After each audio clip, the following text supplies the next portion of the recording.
చూసినావా ఈ ముచ్చటే మర్చిపోయినావు గా డబ్బా నువ్వు గాడ పెట్టిన ముచ్చట ఎట్లా మర్చిపోయినావు అత్త మనకు అర్థం కాదు. దానికి దీనికి ఏం సంబంధమే? ఈ మర్చిపోలే, నేను పక్క గిన్నెల కిందనే పెట్టిన, నాకు బాగా గుర్తున్నది. బాగా గుర్తున్నది అత్తమ్మ. పోలీస్ స్టేషన్ కి అయితే బుక్ కంప్లైంట్ ఇవ్వవు, నువ్వు ఇజ్జత్ మనం పోతుంది. మరి నగలు ఎట్లా దొరకాలి? అవి ఎట్లా అంత దొరికితే అత్తమ్మ పోలీస్ స్టేషన్ పోయి నువ్వు కంప్లైంట్ ఇచ్చినావు అనుకో, తీరా అవి మన ఇంట్లో దొరికినాయి అనుకో, మనమేనే కేసు పెడతారా పోలీసు వాళ్ళు, నీకు తెలియదు.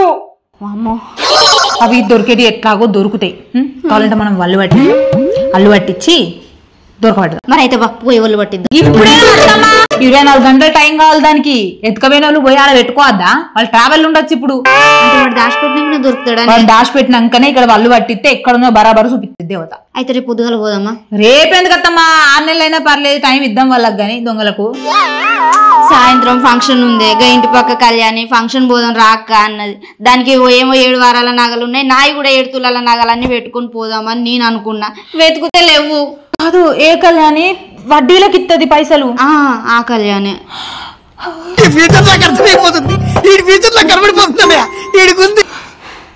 అత్తమ్మా, కళ్యాణ్ బద్మాష్ అత్తమ్మ, దాంతో అయితే పోకు. ఏందే పుసుకున్న గంత మాట అన్నావు? ఏంది మస్తు బద్మాష్ తెలుసా?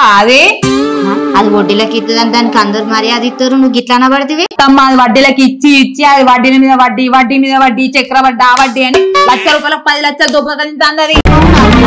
పోకు, అది మంచిదని అంటారు కదా అందరూ. అక్క ఎవరో పిలుస్తారు. ఎవరో వస్తానా?